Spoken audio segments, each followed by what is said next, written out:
nobody can tell me definitively that the Mets can't go out there and win a World Series. And I think that means more than just some bullpen help come the deadline. The New York Mets at this point definitively need to be all in.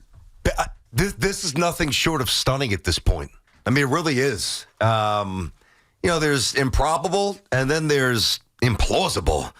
And it's going toward the latter. But here we are. I don't think there's a lot more that you have to guess with this team or try to rationalize in your own mind being aggressive and going for it because the evidence is there. Team's good. And the circumstances, given the state of baseball, the wild card, the playoffs, the randomness, everything that Sal just said, certainly should embolden this team to go for it. So when you say go for it, I know you don't mean just a little, second or third arm of the bullpen. You mean I'm talking about top massive arms. Monster piece? Top arms in the bullpen. And, yes, they need to upgrade the lineup as well. Specifically, I know Marte could potentially come back. No, but Marte could potentially come back. They need to upgrade. If not the starting lineup, then the bench for sure. Mm-hmm. DJ Stewart shouldn't be getting any at-bats. They have some issues with depth in the outfield. I like Taylor. He's a good player, but he's a good bench player.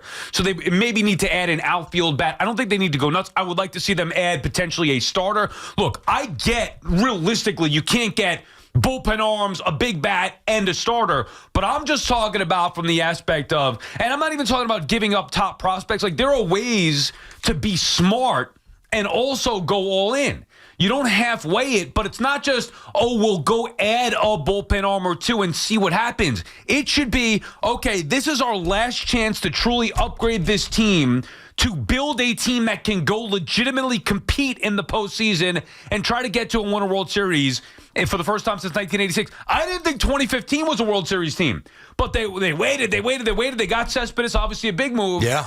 And look, the rotation carried them, but still, I didn't look at that team and say, matter of fact, even recently, like I've said, if they won, it wouldn't have felt real because they didn't really feel like they were a legitimate team the way that it was in 2006, let's say. That doesn't matter. Baseball is changing. You don't have to be what in our minds used to be a legitimate team, a team that wins 100 games or is dominated for a couple of years and now is ready to take that next step. Doesn't matter anymore. The Diamondbacks got to the World Series. You saw the Phillies get to a World Series as wild card teams, finishing 15 games out of the division, whatever it may be. The Mets can go to the World Series with the right moves. I don't want just a bullpen arm or two. I want the best bullpen arm or two and a bat. And Steve Cohen could do that without giving up top prospects by taking on money. And I believe they're going to, especially if they continue to bring the hammer to the Atlanta Braves. Oh, he's fired up today. Oh, that was a great win last night. It was a phenomenal win. Braves stink, too. They're in a rut, man. They've had a very odd season, as we know. But not our problem. That's their problem. Right. It's funny. I'm looking at this Mets infield, right? And it's the exact opposite of the Yankees infield. And all the things that we dissect with the Yankees coming off the Subway Series and all the problems throughout the year, where there's basically every position in the infield outside of a month from Volpe at shortstop has been very problematic. And I know Pete hasn't been vintage, but you've got to at least understand that Pete has the capability still, clearly, in the month of August, while July's been pretty lean, to knock out 13 or 14 bombs. He can clearly do that. The second baseman looks like he's found his. I know you don't love him, but he's found his rhythm, and your shortstop suddenly looks like an MVP. And by the way, he's third in the MVP odds, so it's not like just, he's playing well. No, he's playing so well that Vegas has now elevated Lindor to the third spot based on the odds of the National League MVP race. And your third baseman is this young, ascending, interesting combination of solid, average, and pop. I mean, the Mets infield right now, and your catcher is, I think, going to be a future star. Well, think about it this way. We talk about it with the Yankees, and we've talked a lot about the Yankees, which is why I want to make this open. We'll get to the Yankees later on. I want to make the open about the Mets. Get the teeth kicked in probably this weekend. But the point is, the deadline is Tuesday, okay? Today's Friday, so there are a few days now. This is a storyline that we've been talking about for months. What's going to happen? Whether it was a couple months ago, who are the Mets going to trade off? Are they going to get anything for McNeil? Are they going to get anything for Alonso, Severino, whatever? And now it's, I can't even believe I'm saying it, but now it's, hey, you've got to build a team that can go compete because I'm not putting a ceiling on them. So it's now to what extent do they go? There shouldn't be, well, we don't think we could win a World Series this year, so we're not going to trade prospects. No, it should be, hey, we've got as good a chance as anybody. Nobody thought the Mets would catch the Braves. Not before the year, not during the year. The Braves had a 10-game lead on them in the wild card. It was, if anything, the Mets would sneak into the postseason. Now they're 1 game back of the Braves for the top wild card spot. That means there's only 1 team in front of them in the division. And even that, I mean, look, I know it sounds nuts, but hey, yeah, once you chase the Braves, then the goal is go get the Phillies. And the Phillies have come back. Maybe it's time to pay back the Phillies too. And sometimes these crazy things can happen and turn a franchise around. You don't know. The Mets have chemistry. Yeah. They have confidence. They're having fun. They've even turned something that was a negative into a positive with the Happy Jeff thing. You mentioned McNeil. Happy Jeff. Well, one of the reasons why I have a problem with McNeil is because he's selfish, slamming his helmet down because he goes 0 for 4 and the Mets still win a game. And he's only happy if he gets hits. Well, guess what? He's contributing now, and he's happy, and they've made it a thing. Happy Jeff, the OMG thing, the stupid grimace thing, all of it. They're a team that's having fun. Lindor and McNeil hugging after these games. Guys taking pictures with that silly sign, the OMG sign. Whatever works for them, it is working. You see a cohesive team with some talent, with an owner who's the richest owner in the sport and can go out there and take on more money. I think they got to go for it because it's right there in front of them. I don't think there's any doubt that they're going to go for it. I don't think there's any doubt. But to what extent? Well, I don't know that they need to be quite as aggressive as maybe it sounds like you're saying they do. Okay, well, let me ask you something. Yeah. Do you think the Mets are a World Series team? Right now, no. Okay, and why not? But I got to tell you this. Right. As I say no. Right. Like, it could happen. It's not crazy talk to say that they got a puncher's chance. Right, but the answer is no. I've got to at least get to that point, which I'm getting to. Understood. Me too. Yeah. I'm not saying they're a World Series team, but I think that they could be. So my next question was going to be, Bullpen. Bullpen. Okay, so they're going to address the bullpen. And a starter. I think they need a starting pitcher, too. There you go. Now we're getting to the point. Okay, you look at this team. Could they use a better bench bat? Sure, but that's like, you should be able to find that. Yeah. We're not saying you need to go get a big bat. You should be able to upgrade from DJ Stewart. That shouldn't be that difficult. So now what will separate us and maybe some others from thinking the Mets as legitimate World Series contenders is not just the bullpen, which they desperately need, and they know it, potentially another starter. And I know Senga returns tonight, and that's going to be great. He's their best pitcher. But I'm with you. I still think that they might be a starter short, like a higher-end starter. Yeah. Go get one. There's a few available. And you know what's funny? Flaherty might be the best one, I guess, that would be as a free agent. Yeah. Would he be the one? Point is, if the Mets go out there and get, let's say, 2 legit bullpen arms and a top starter. Oh, I mean, that's a ton. That's a ton. But they could do it. Yeah. It's there. Go do it.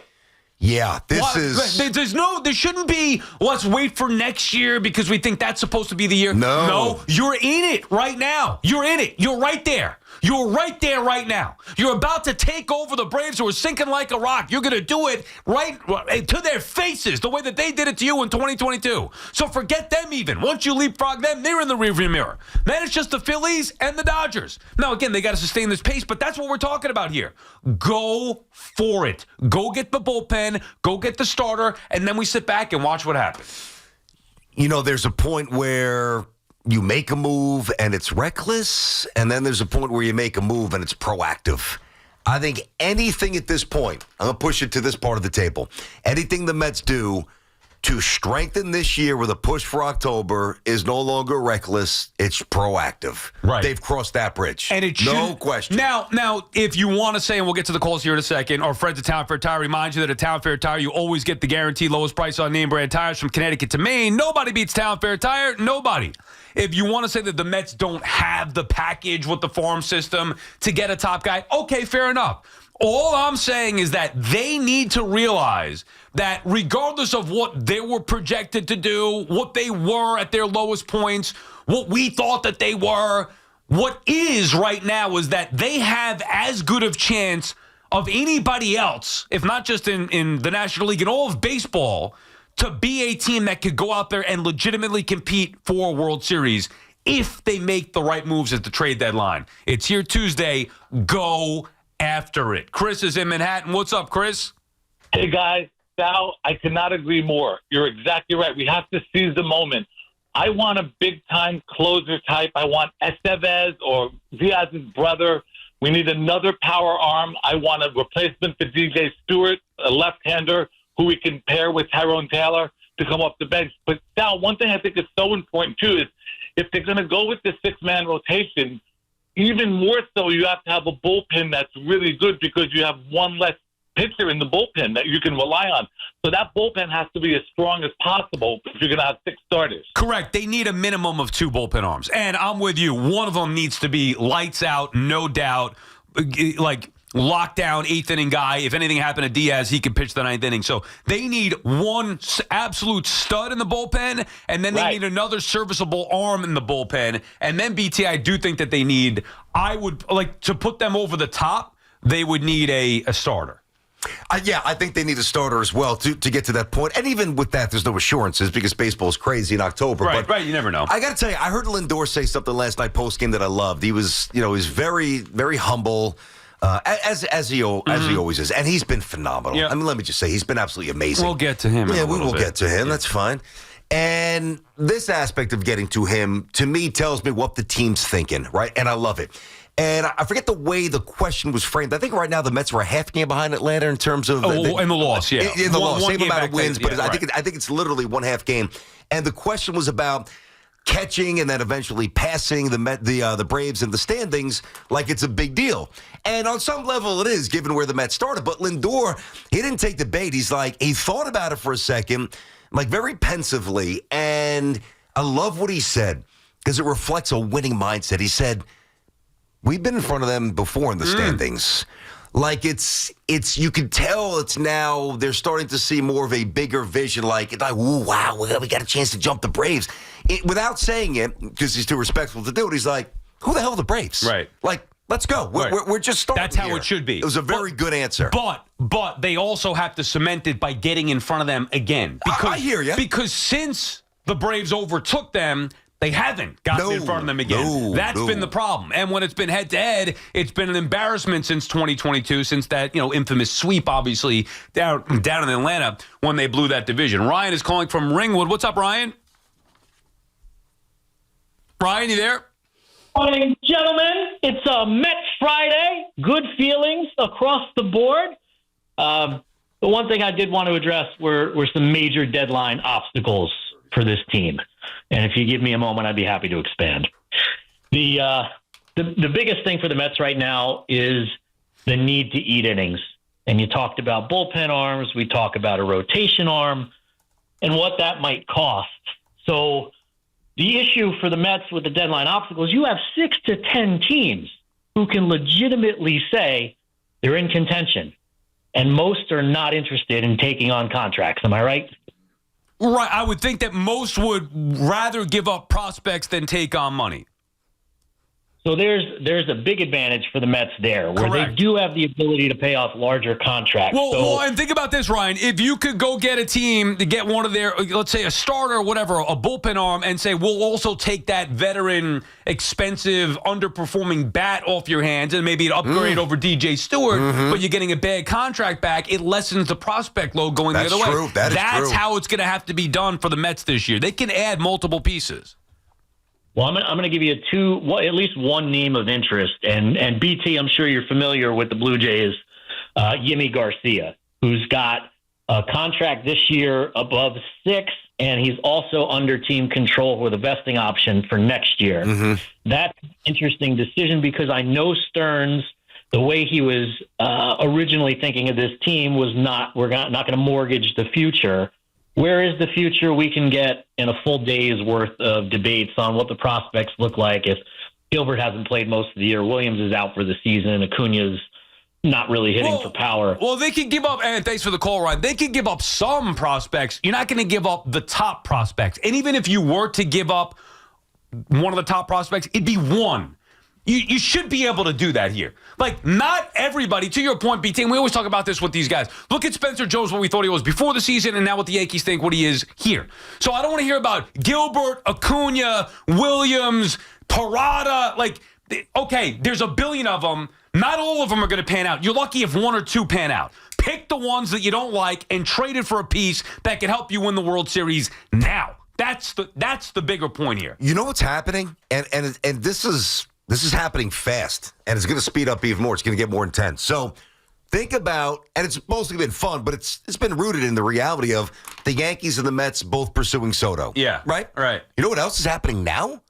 They're chasing the same trade deadline targets. I know, and a lot of teams are though. No, too, I understand that, but I mean, which is wild the way the sport is. Because so many teams are in it, and the number one need from all the teams seems to be the pitching. It's pitching, yeah, especially bullpen. Although Seattle grabbed the bat with a Rosarena, that was a big move. You saw that? No, I didn't see that. Rosarena got dealt to the Seattle Mariners. Yeah, what? So it's already starting. When did that happen? Last night? Yeah, last night, late, I guess. Yeah, it's done. They traded a Rosarena? A Rosarena's gone. Seattle. So everybody's starting. So like I saw there was another move yesterday that AJ Puck. Yeah, him. That's the one I saw. The Diamondbacks got the lefty reliever there. Yep, a Rosarena gone.